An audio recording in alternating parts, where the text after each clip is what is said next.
હળવદના સુંદરગઢ ગામમાં ઈંધણની અછત સર્જાઈ છે। ડીઝલ માટે ખેડૂતોની લાંબી કતારો લાગી ગઈ છે।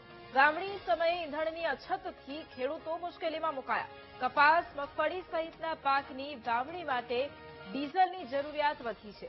ડીઝલ વગર વાવણી નહીં થાય તો માલ બજારમાં કેમ આવશે તે ખેડૂતોની ચિંતા છે। માત્ર 2000નું જ ડીઝલ મળે છે, એટલા ડીઝલમાં અમારે ટ્રેક્ટર પણ નહીં ચાલે। અમારે દરરોજ 4000થી વધુના ડીઝલની જરૂરિયાત છે તેવું ખેડૂતોનું કહેવું છે।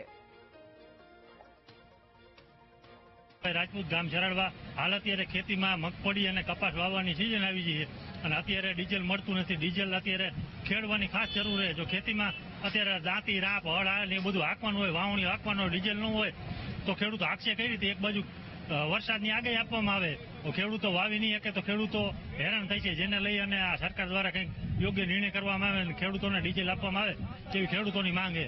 સવારે 8 વાગ્યાનો ડીઝલ લેવા લાઈનમાં ઉભા રહ્યા અને એક ગ્રાહકને 20 લીટર 21 લીટર જેવું 2000નું ડીઝલ આશરે આપે છે અને અત્યારથી સવાર સુધીમાં કમસે કમ 201 ખેડૂત ડીઝલ લઈને જતા રહ્યા અને હાલમાં 201 જેટલા ખેડૂતો લાઈનમાં ઉભા છે અને અત્યારે 2000 રૂપિયાના ડીઝલે ખેડૂતોને કંઈ પરવડે નહીં। કમસે કમ એક દિવસનું 4000 રૂપિયાનું ડીઝલ ખેડૂતોને જોઈએ અને સમયસર ખેતી જો ન થાય તો ખેડૂતોને ખાસ એવું મોટું નુકસાન થાય।